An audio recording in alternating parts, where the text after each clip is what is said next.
వైవిధ్యానికి care of caves, variety ఈవెంట్లు, వినూత్నమైన థీమ్స్. పూర్తి వివరాలకు చదవండి రేపటి సాక్షి దినపత్రిక. పాలనలో విఫలమైన చంద్రబాబు డైవర్షన్ రాజకీయాలు చేస్తున్నారని మాజీ మంత్రి వెల్లంపల్లి శ్రీనివాస్ విమర్శించారు. రాజకీయాల కోసం తిరుమల తిరుపతి దేవస్థానం పవిత్రతకు భంగం కలిగిస్తున్నారని అన్నారు. సీఎం పదవిలో ఉన్న వ్యక్తి ఆరోపణలు చేయడం కాదు, ఆధారాలు చూపించి చర్యలు తీసుకోవాలన్నారు. జూన్లో నెయ్యి పరిశీలించి బాగుందని చెప్పిన టీటీడీ ఈవో శ్యామలరావు జులైలో మాట మార్చి వెజిటబుల్ ఫ్యాట్ కలిసిందనడం విడ్డూరంగా ఉందంటున్న మాజీ మంత్రి వెల్లంపల్లి శ్రీనివాస్తో మా ప్రతినిధి Sai Kiran face to face. ఆంధ్రప్రదేశ్లో కూటమి ప్రభుత్వం తన అసమర్థ పాలనను కప్పిపుచ్చుకోవడానికి అయితే మహిమాన్వితమైనటువంటి లడ్డూ ప్రసాదం మీద తీసుకొచ్చినటువంటి వివాదం పైన ప్రస్తుతం మనతో మాట్లాడడానికి ఆంధ్రప్రదేశ్ మాజీ మంత్రి వెల్లంపల్లి శ్రీనివాస్ ఉన్నారు.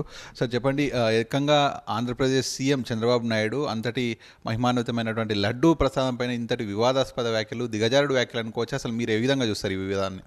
ఇది చాలా బాధాకరం. ఎందుకంటే కలియుగ దైవమైన వెంకటేశ్వర స్వామిని, ఆ యొక్క తిరుమల తిరుపతి దేవస్థానాన్ని ప్రతిష్టని భంగం కల్పించే విధంగా ముఖ్యమంత్రి స్థాయిలో ఉన్న వ్యక్తి, అది కూడా వాళ్ళ పార్టీ మీటింగ్లో మాట్లాడడం అనేది చాలా బాధాకరం. ఆయన ముఖ్యమంత్రిగా ఉన్నాడు. ముఖ్యమంత్రిగా ఉన్నప్పుడు ఆధారాలు ఉన్నప్పుడు ప్రజలకి ఆధారాలు చూపెట్టి దాని మీద తప్పు చేసిన వ్యక్తుల మీద చర్యలు తీసుకోవాల్సిన బాధ్యత ముఖ్యమంత్రి గారికి ఉంది. అదంతా పక్కన పెట్టి ఒక సామాన్య ప్రజానికం మాట్లాడినట్టుగా ఇలా యానిమల్ ఫ్యాట్ అని చెప్పని, తిరుపతి లడ్డు గురించి కానీ ఇవన్నీ మాట్లాడడం అంటే రాజకీయంగా జగన్మోహన్ రెడ్డి గారిని, వైఎస్ఆర్సీపీ ప్రభుత్వాన్ని ఏమీ చేయలేక వాళ్ళ 100 రోజుల పాలనలో జరిగిన మంచి ఏది లేదు కాబట్టి డైవర్షన్ పాలిటిక్స్ అనమాట. అంటే ఆ టాపిక్ని డైవర్షన్ చేసే విధంగా చంద్రబాబు నాయుడు దీనికి ప్రారంభించాడు. అదేవిధంగా నేను ఈ కొత్తగా వచ్చిన ఈవో గారి గురించి చెప్పాల్సిన అవసరం ఉంది. ఐ థింక్ ఆయన జూన్లో జాయిన్ అయ్యాడు.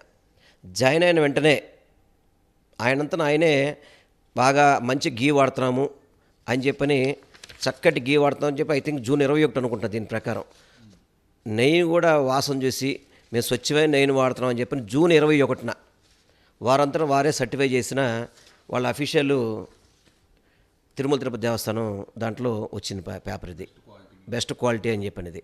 ఇది జూన్ 21న. ఇప్పుడు వీళ్ళు చెప్పేది ఏంటి, జూలైలో టెస్ట్ రిపోర్ట్లో యానిమల్ ఫ్యాట్ వచ్చిందనేది వాళ్ళు చెప్పడం జరుగుతుంది. జూలైలో వచ్చినప్పుడు ఇప్పుడు జూన్లో ఏమో సర్టిఫై చేశారు. మరి జూలైలో ఉంది ముఖ్యమంత్రిగా ఉన్నారండి, చంద్రబాబు నాయుడే కదా.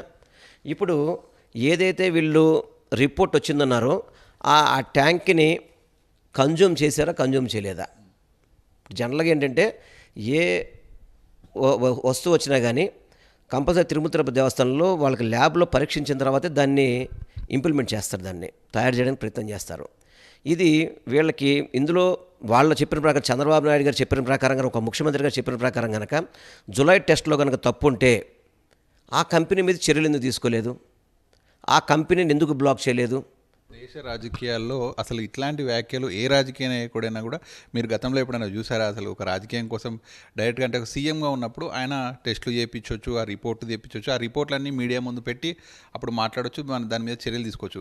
ఎటువంటివి లేకుండా డైరెక్ట్ కామెంట్స్ చేయడానికి మీరు ఎట్లా చూస్తారు? అదే చెప్తున్నాను, ఆయన ఒక ముఖ్యమంత్రిగా ఉన్న వ్యక్తి తిరుమల తిరుపతి దేవస్థానంలో పొరపాటు జరిగితే ఏదైతే జూలై ఐ థింక్ ఏదైతే డేట్లో రిపోర్ట్ వచ్చిందో ఆ రోజే ఆ క్షణమే చర్యలు తీసుకోవాలి. అట్లా కాకుండా 2 నెలల తర్వాత రాజకీయ పార్టీ మీటింగ్లో మాట్లాడి దాన్ని ఈరోజు అన్నీ వాళ్ళ ఎల్లో మీడియాలో మాట్లాడుకునే విధంగా, వాటి మీద రాష్ట్ర ప్రజలలో మామూలుగా ఏదో తప్పు జరిగిందనే భావన కల్పించే విధంగా, ఈరోజు తిరుపతి లడ్డు ప్రతి ఒక్కళ్ళు కూడా భగవంతుడితో సమానంగా చూసుకునే లడ్డూని అపహాస్యం చేసే విధంగా చంద్రబాబు నాయుడు ప్రవర్తించడం ఒక ముఖ్యమంత్రి స్థాయి వ్యక్తికి పనికిరాదు.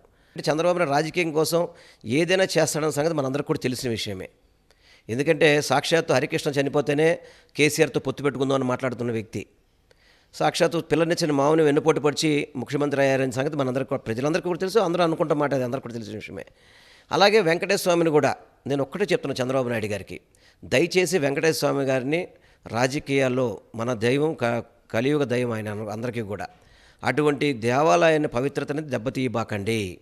మీ దగ్గర ఏదైతే ఆధారాలు ఉన్నాయో ఆధారాలతో చర్యలు తీసుకోండి. అంతే తప్ప మేము దేవాలయాన్ని శుద్ధి చేస్తాం. దేవాలయాన్ని కాదు, ముందర ముఖ్యమంత్రి గారి యొక్క నోరును శుద్ధి చేయాల్సిన అవసరం ఉంది. చంద్రబాబు నాయుడు గారిని అన్నీ బయట పెట్టమని చెప్పండి. అంతే తప్ప చంద్రబాబు గారు ముఖ్యమంత్రిగా ఉన్నారు, మాట్లాడారు కదా అని చెప్పని మనందరం కూడా తిరుపతి పవిత్రని ఎవరు కూడా భంగం కల్పించవద్దు. తప్పకుండా దీంట్లో నిజాలు తేలాలి. దీంట్లో తప్పని తేలితే చంద్రబాబు నాయుడు గారు క్షమాపణ చెప్పాల్సిన అవసరం కూడా ఉందని మీ ద్వారా నేను కోరుకుంటున్నాను. ఇది సీఎం స్థానంలో ఉన్నటువంటి చంద్రబాబు నాయుడే ఈ రకంగా అడ్డగోలు అబద్ధాలు చెప్పడం ఏంటి? సో ఖచ్చితంగా ఆయన ఆ బాధ్యతగా ఉన్నప్పుడు దాంట్లో ఉన్నటువంటి నిజానిజాలైనటువంటివి బయట పెట్టాలి. సో అప్పుడే భక్తుల మనోభావాలను కాపాడిన వారు అవుతాం. సో ఖచ్చితంగా ఇందులో ఎవరిది తప్పు అనేటువంటిది తేలే వరకు మాత్రం వైఎస్ఆర్సీపీ పోరాడుతుందని చెప్పి మాజీ మంత్రి వెల్లంపల్లి శ్రీనివాస్ చెప్తున్నారు. వీడియో జర్నలిస్ట్ సుధీర్తో కలిసి సాక్షి న్యూస్, హైదరాబాద్.